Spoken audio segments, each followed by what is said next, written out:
Welcome back, Canadian Baseball Network fans and Blue Jays fans. Jackson and I are going to take a little bit of time here today to dive into the season so far, and what to look forward to, as it's going to be a potentially busy few weeks for the team. Very seems to be a busy couple weeks upcoming, Matt. Yeah, I mean, we can kind of just get into it. Obviously, it hasn't been the season that anyone planned for, or anyone, maybe some folks expected. Certainly not that anyone in Toronto hoped for. The Jays are currently 41 and 50, 9 games below 500 at the time of recording, 9.5 games back of the third wild card spot. So it's never been easier to make the playoffs in Major League Baseball, and yet the Jays seem pretty far away from it right now, Matt. It's been a comically bad season, you could say, so far. Yeah, and we did our preview, that seems like decades ago now, but that would have been, 3, 4 months ago. And we talked about how this team was going to struggle to score runs. I don't know if anyone thought that they were going to struggle this much. So, and the pitching, we were speaking a little bit beforehand about how the pitching's been disappointing. The bullpen's been a absolute disaster. It's really just been a recipe for 9 games under 500 and 9.5 back in the wild card. So I think it's officially safe to say, maybe Ross Atkins and Mark Shapiro aren't saying this, but I think it's officially safe to say that it's time to sell. Yeah, and it seemed like that for a bit now. And throughout this season, Matt, there's been, early on there were a lot of games that, and much like last year, it was like, you could have had that one if you scored a couple more runs. The pitching was so good for you. But unlike last year, there's been some games too where it's like, wow, the bullpen, completely blew that. And so you can't have both of those, right?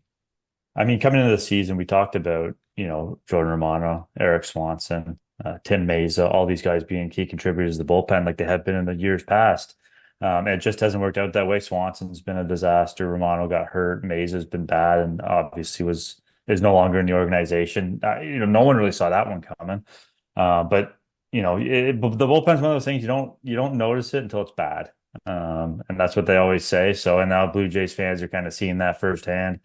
We knew their offense wasn't going to score runs, like I said, but again, I don't know if we thought it was going to be quite as bad as it is, and there's going to be regression on the pitching in the starting pitching side. We talked to Keegan Matheson about that. It was hard to expect not only the health but the performance that they got in 2023 to carry over into 2024. Yeah, and health has also, they were really healthy last year. You could say they got a little lucky, maybe, in some respects, with regards to health. This year, it just hasn't been the case, right? You've got, Alek Manoah, who had Tommy John surgery. Romano had a arthroscopic surgery. Uh, you know, Swanson has been, he was hurt, and then just it feels like he never really got the chance to take off, right? It's been a number of stories like that. So, when you're going to guys like, Jose Cuas and Ryan Burr, it's at this point of the year, it's tough, right? Considering how much of a strength it was last year. And it just goes to show how volatile bullpens and really major league pitching can be in baseball. Yeah, absolutely. So I guess the question now is where do they go from here? Mhm. And what does 25, 26, and even 27 look like? And how do they build a sustainable contender going forward? And that's going to be the questions that, like it or not, Ross Atkins is going to have to answer over the next couple of weeks. Yeah, and the management has obviously been sort of front center, right, in these last few months. Really, I would say last season it was as well, but it's really when they missed out on Otani and kind of didn't do a whole lot else aside from sign Kiermaier, Kiner Falefa, and Turner. Fans have kind of been wondering what's going on, right? Why not go make more additions? Not that there was a ton to be made, but how could you have a ton of faith in this lineup? They expected a lot of bounce back, right? They expected, George Springer to bounce back a little bit. They expected, to get more contributions from some of the Buffalo boys, which they have, to be fair. They expected Kirk and Vlad and Bo to bounce back. I would say Vlad has to a pretty good degree, but yeah, overall very disappointing for the offense. And so because of that, Ross Atkins is under the gun, and rightly so. He's been here since 2016, and that was the only playoff run they had, and that was largely the team built by Alex Anthopoulos and Paul Beeston. So it's been a lot of, I don't know if I want to call it failure in this era, Matt, but just not getting over the hump, right? Time and time again. We talked about it in a number of our Blue Jays episodes.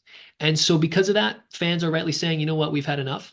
And it's only a matter of time before Rogers probably says the same. The question, Matt, is do they get to run the trade deadline or not?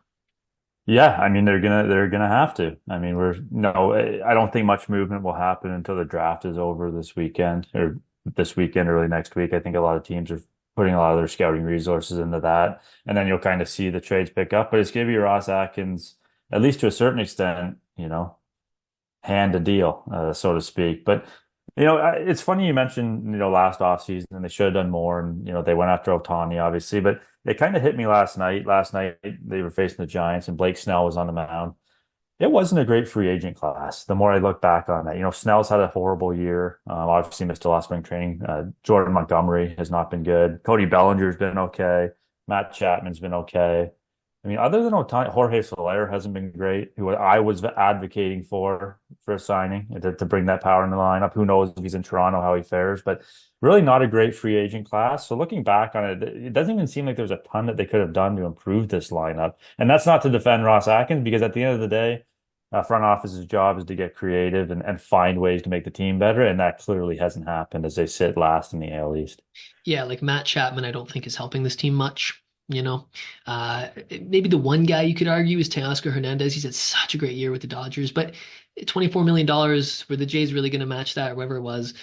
Probably not. And are they going to match the lure of playing for the Dodgers, in that lineup? And is he going to push them over the edge? Probably not. No, exactly. The lineup would still be pretty poor just with a couple more home runs in there. So, like you said, Matt, and you're right. And Jorge Soler was out there, but he hasn't, largely speaking, no one has been really super impactful. I think this is more of feels to me, this is about more than just this past offseason. And I think a lot of the criticism has also been in some of their draft and develop. You got to give Atkins a lot of credit for some of his trades he's made. We talk about Teoscar. I mean, he acquired Teoscar Hernandez from Houston, way back when, and made For some really Francisco nice. Liriano. Yeah, there you go. And made some really nice deals along the way. The Jose Barrios trade was fantastic, right? So he's made some good trades, and overall, you're not going to hit on every single trade. You're just not. Anthopoulos didn't either, by the way. There's a lot of revisionist history saying Anthopoulos was the best GM ever. I remember after 2014, people wanted him gone too, right? And it was really 2015 where him and Beeson just pushed the chips in because they both knew they weren't going to be here next year anyways, right? And they were a 500 team at that point, 51 Exactly. and 49, if I remember correctly. Yeah, and they caught lightning in a bottle, and it was a wonderful story, but we can't expect that. And you just, it's just not going to happen with regards to being 100% with trades, right? So the drafting and developing, I think, is really where I think fans have rightly criticized this front office. They've had some decent, of course, they drafted Bo Bichette, right? They drafted Kevin Biggio.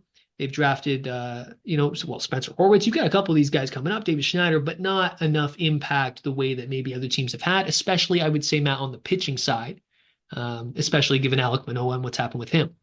Yeah, I mean, they really haven't drafted well at the end of the day. And it's interesting that you say, is this front office going to be able to run this trade deadline? Because it's a dangerous situation, I think, because you have a front office that's on the hot seat.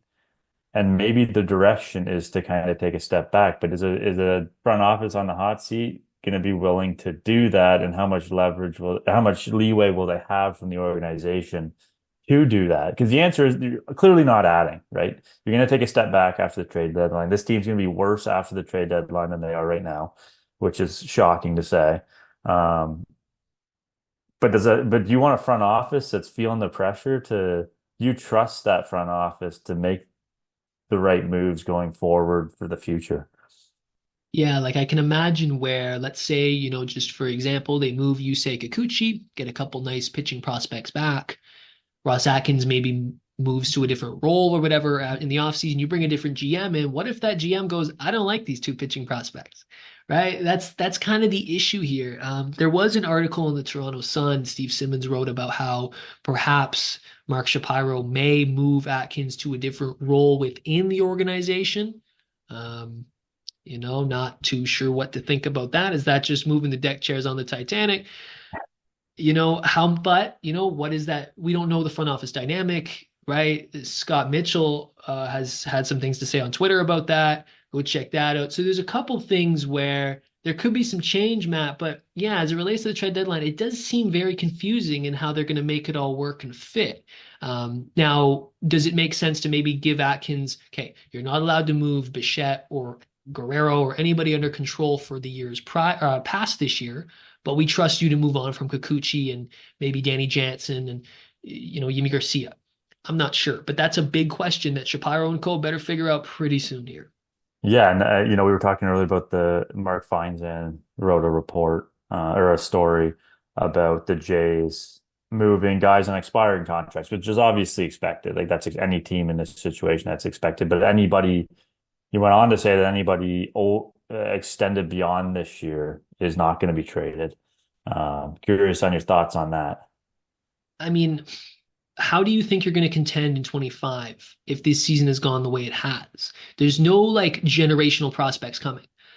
Addison Barge is a decent little player. He's shown some nice flashes. Spencer Horwitz has been pretty solid. These David Schneider look like big league players, but they're not Gunnar Henderson, right? They're not Adley They're Rushman. they're not cornerstone pieces. No, they're not They're Anthony nice Volpe. compliments. You want, a guy like Spencer Horwitz or David Schneider hitting maybe a little bit down your line. Maybe Horwitz because of, he works such good at bats, he gets on base. Maybe at the top of the order, but that's not if you're an opposing pitcher, that's not the guy that's intimidating you when you're on the mound. It's a good piece, but it's not a corner, like you said, not Gunnar Henderson, Adley Rutschman. You just look at the Orioles lineup and you'll see a bunch of guys that the Jays would love to have. And I think that is something too. What's happening, Matt, is the Orioles specifically. The Orioles have multiple 100-loss seasons. They were Jays and Baltimore kind of rebuilt around the same time. You could argue the Jays had a head start, and yet Baltimore has completely, passed the Jays and are one of the best teams in baseball. Now, the thing is, do you want to endure multiple 100-loss seasons to get there? Maybe And not. they didn't miss. They didn't But miss. that's the thing. The draft and develop, they've nailed it. And that's not even a slight on the Blue Jays front office. That's probably other than maybe the Astros, the Cubs maybe, and when they went on their run after being really bad. Yeah. Not many front offices do. There's probably 27 other front offices that wouldn't have been able to pull that off. Yeah. So they've hit on almost every big prospect that they've drafted or signed. So that's 100-loss seasons. That doesn't guarantee a trip to the top of the mountain.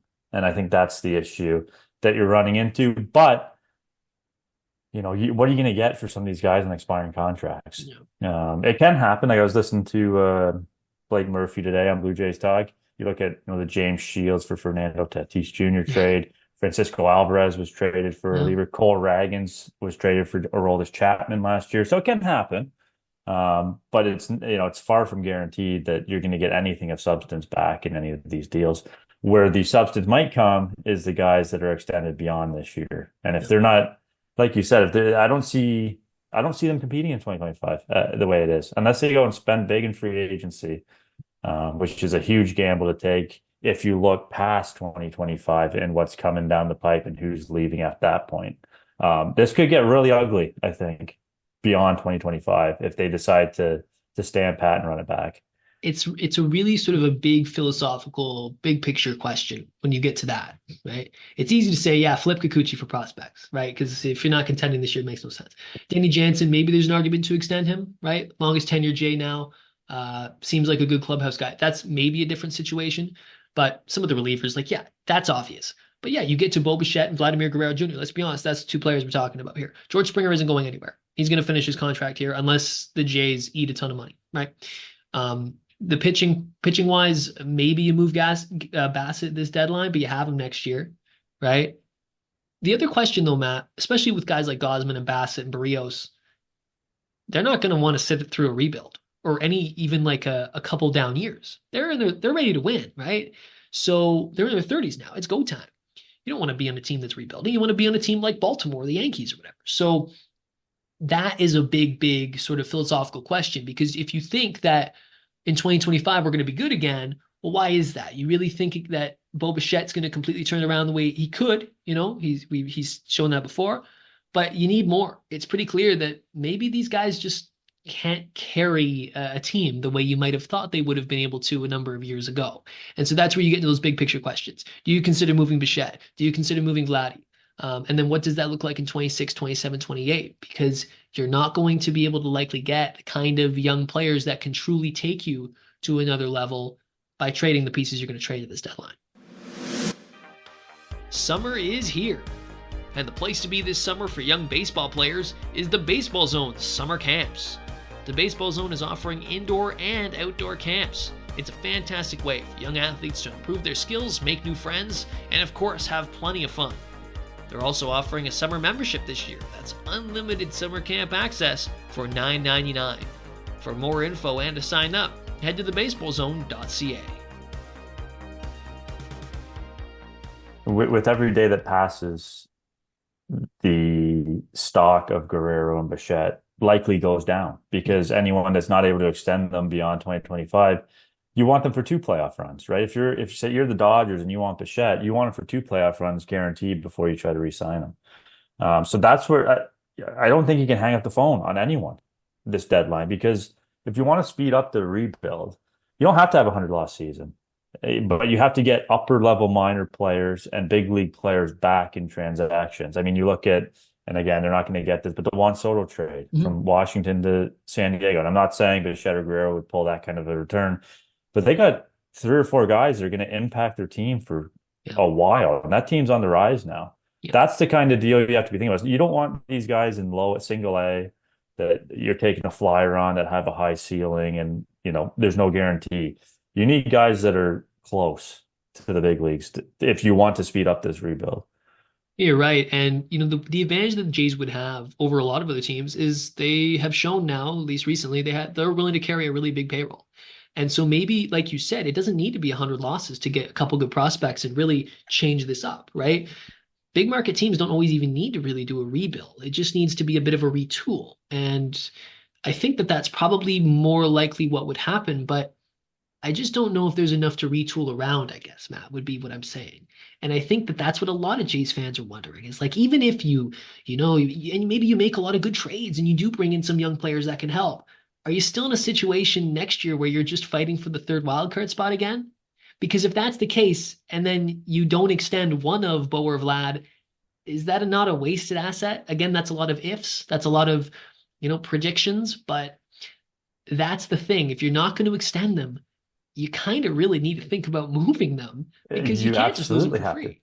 If you lose them for free and you don't go on an extended run next year, that is the biggest disaster in front office in the last while. Yeah. If those two walk in the same year off your team, you get nothing for them. That can't happen. Like that's something that would cripple a franchise for a while. And again, if someone picks up the phone and offers you a deal that you really like this trade deadline, how do you not consider it for one of those two? And the other thing is, are they going to re-sign them? Is there any inkling that they know that that's a possibility or not? Like that's got to play into it too, because if you're not going to re-sign them, you're going to bank on one more year of them and then maybe flipping at the deadline if 2025 goes south. It just doesn't seem like, and I know fans want to win now, but it just doesn't seem like the right approach for long-term success. Feinstein talks a little bit about it in the article and about how, a lot of executives think that they are going to retool just because it seems like so many things have gone wrong this year, but I don't know if that's a great argument for that.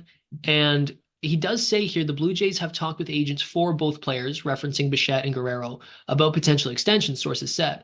Although the club has been able to get a deal done with either, one source said it's a much smaller gap than has been reported, leaving Toronto hopeful that it will be able to retain at least one of their young stars beyond 2025. So take that for what you will, but maybe there's a chance they can extend one of them and move another one of them, right? Take your guesses there. I would presume they would probably choose to extend Vlad and move Bo. Which is weird because, a year or two ago, I probably would have picked Bichette. Me too. I would now, I think Vladdy's the guy.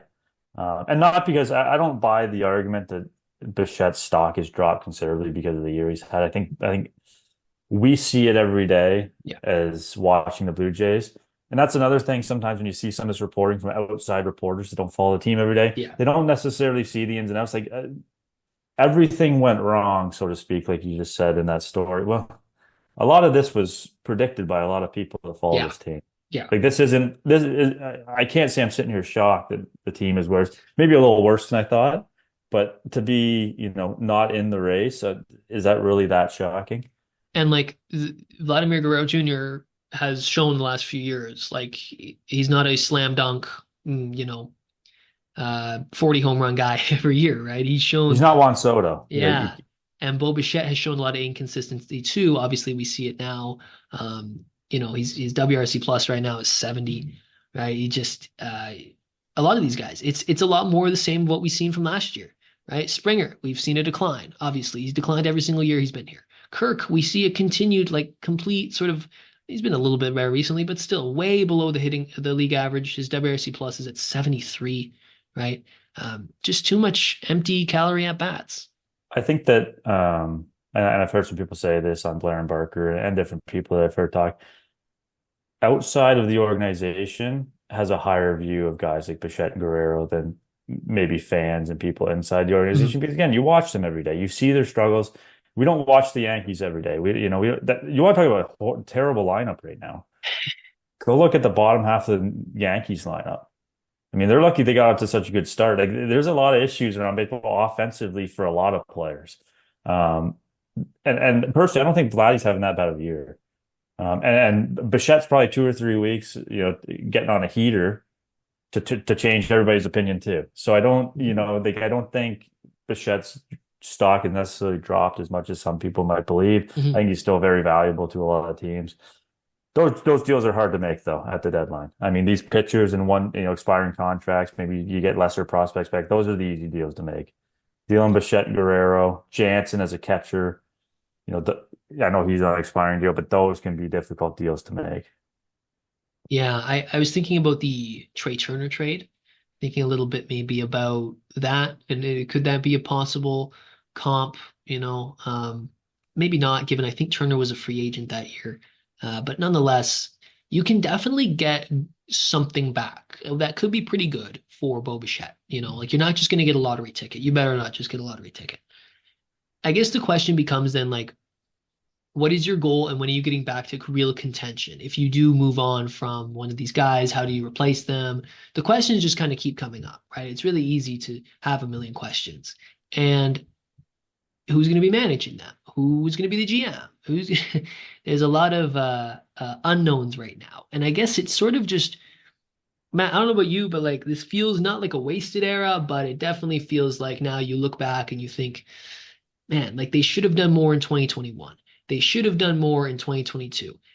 Not that they should have added more last year. We knew the lineup sucked last year, but at least the pitching was good. Now this is just a complete tire fire. Do you just move on from Bichette, sign Vlad, and look towards 2027, 2028, 2029? I don't know. Do you have to as a big market team? So lots of questions there. And not many of them are going to be answered, but the deadline will provide at least some intrigue, right? Yeah, and the other issue is, they dump so much money into the ballpark, they dump so much money into Dunedin. Yeah. Is it going to be a punt situation? That's got to be hard to swallow for if you're ownership, I would think. Yeah, I can't imagine that they would ever be like clear a full-on rebuild, and I don't know what kind of ground Shapiro's standing on at this point. I mean, I think Shapiro's done a fine job with stuff outside of the team, if that makes sense. Like the ballpark's nice, the player development complex is very nice. What they did in Buffalo was really good. Like one thing that Shapiro has done is he's gotten ownership to spend, right? And he's clearly found a way to get ownership to buy into what he's selling. So maybe he can get them to buy into one more thing, which is a bit of a teardown here. But I just feel like if I'm the guy who went to them a few years ago and said, "Yeah, you got to spend $400 million in the stadium," if I go to them now and say, "Hey, you got to eat it for a few years. There's not going to be many fans in the seats." At some point, you say, "Okay, what are we doing here?" If you're ownership, right? What are we doing here? It's a great question, and so lots of questions for the Jays right now. A lot of not a lot of answers, but I say this: it's disappointing, right? As a viewer of the team, as someone who's watched this team for a long time, it's been disappointing for a lot of fans, right? And you're seeing sort of that reaction online. Obviously, last night's game against the Giants was just such a 2024 Jays game, wasn't it? They're up. They do hit one home run, they get a little bit of power, and then their bullpen just craps all over it. I'm not going to necessarily. Trevor Richards is fine. He's had a decent year. He's a guy who could also be moved to the deadline. It's just a shame. It's just the way things have gone for them. $230 But million payroll, ninth in baseball. yeah, I'm looking at right here, and this is the outcome. Yeah. So that's the big question, right? And do you give Ross Atkins another chance at it then, given all that, right?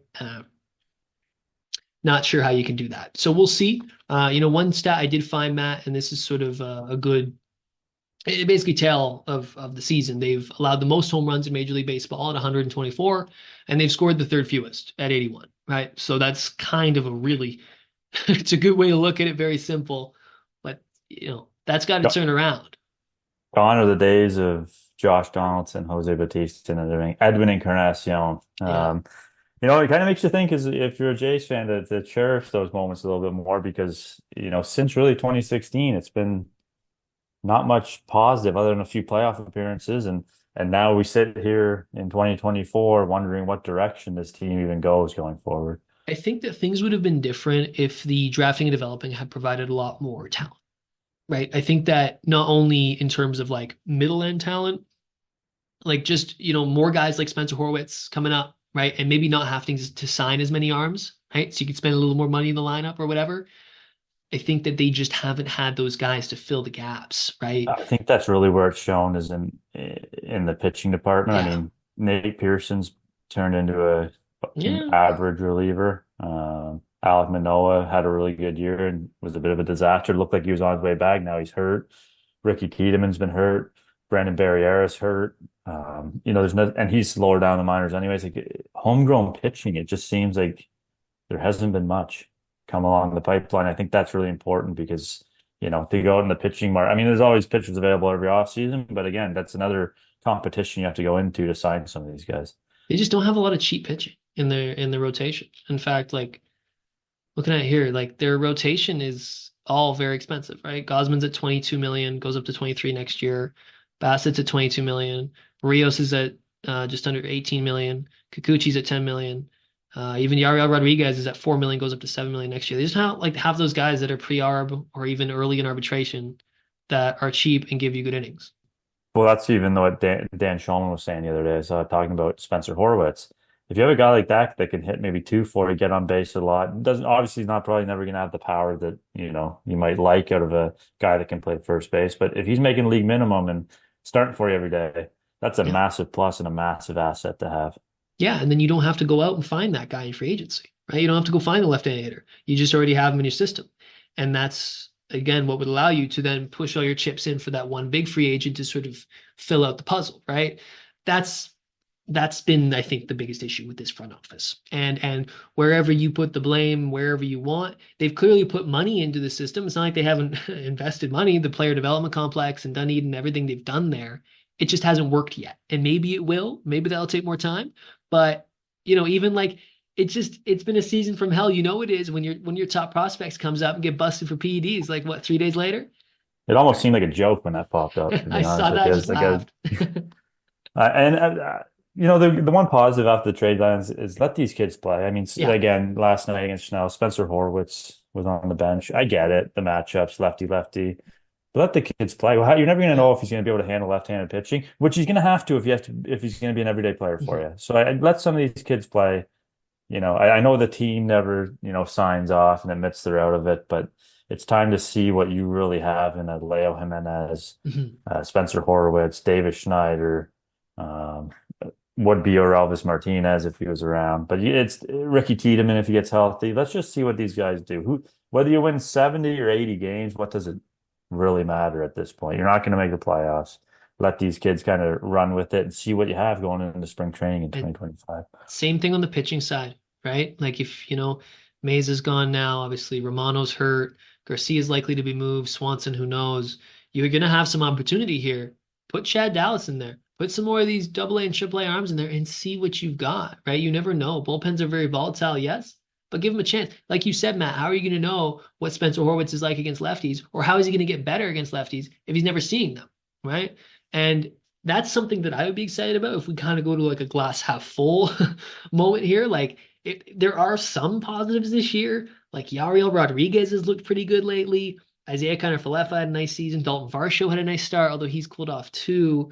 But yeah, another positive would be seeing the kid, seeing something different, right? And I think that would be good too because you see a team right now, Matt, if I can be honest, that doesn't seem to have a ton of joy when they play the game, right? They're kind of, and it's tough. I don't know if I would have a lot of joy either. It's been a grind, but you really do see that on their faces, a lot of long faces in that dugout, right? I think bringing someone more of the Buffalo boys up kind of improve the vibes a little bit, a bit of a younger team. And I think it would just be a little more wholesome, even if they're not winning games, at least it's different. And at least you're hoping, you're building for something now, not just looking at Justin Turner as he declines and saying, oh, right. Yeah, I mean, like you said, who knows? Maybe Leo Jimenez turns into an everyday guy for you. You don't know. Maybe him and Spencer Horwitz are two guys in the right side of your infield going. Like, who knows? You never know. And like you said, the dog days are coming and they're tough. They're even tougher when you're 9 games under 500. So not a lot of joy for, I'm sure, the players or the fans at this point. Yeah, I found myself wondering, about kind of what the ticket sales are going to be like and what that building is going to look like in August and September. And I probably not going to be great, especially considering they raised ticket prices entering this year, which is also just another blow for the fans, right? Like, not only is the team worse and more boring to watch even than last year, but now it's also more expensive to watch too. But It's you, just but you, but disappointing. you knew it was going to be boring, didn't you? The run prevention isn't always exciting. I mean, I love a good defensive play myself, and obviously pitching, but it's not always the most exciting brand of baseball to watch when you focus that heavily on run prevention. And at the same time, somebody's got to hit. Somebody's got to put the ball in the seat. Somebody's got to score some runs. So we'll see what they have going forward in that department because there's some, and then we'll come on here at the end of the year and we'll talk about the off season, which is going to be a whole nother can of worms to open when it rolls around. Those 2015 teams were fun to watch, Matt, because even though the bullpen wasn't very good, and even the rotation wasn't that good until after the deadline, like they hit. And they would lose games 9-8, but was that, is it better losing the game 2-0 or 3-1? That's just the reality of where we're at right now. It's too bad, right? You wish things obviously were different for this team. I think a lot of the guys in this team deserve different. You know what I mean? Like guys like Danny Jansen, who've been here a long time. Tim Mayza deserve better, right? There's some guys in this team who deserve to go deep into the postseason, right? It's just the way it goes, though. That's baseball. And maybe, just maybe, some of these guys still can, just in different markets. Tim Mayza today signed a minor league deal with the New York Yankees, which will certainly chap Jays fans. Of course, he had to go to the Yankees. And what are the odds he And, figures it out there, man? and I'm sure I'll figure it out. Yeah, it's I'll place my bet on that right now. Yeah, he'll strike out. He'll strike out. Dalton Varsho. A bunch or whatever, or he'll, in a pivotal moment, he'll come out with the bullpen and strike out Alvarez or something. Who knows? But what you can look forward to, Matt, as I talked about, is some of the youth, right? Can Addison Barger take a step and have a nice, good amount of at-bats this season, and maybe you can pencil him into your lineup or at least into your roster next year. A number of guys like that. Orelvis Martinez, though, probably not. That situation seemed quite frustrating for the Jays, but maybe you can see him again next year. So Ricky Tiedemann is a big piece for this organization now, and hopefully they get more, right? That's the goal. But I think people are tired of watching Justin Turner and Kevin Kiermaier. They'd rather watch the younger players make the same mistakes, I guess, is my point. And regardless, there's going to be stuff to talk about over the next couple of weeks, and maybe Yeah. we'll be surprised by a big trade and give us really something to talk about. But all we can do now is wait and see. We appreciate you coming along for this conversation. Until next time, take care. Thank you for listening. Be sure to check out Canadian Baseball Network for extensive and comprehensive coverage of the latest in Canadian baseball. And The Baseball Zone, Canada's leading instructional baseball academy and training home to thousands of MLB pro, college, and youth baseball players.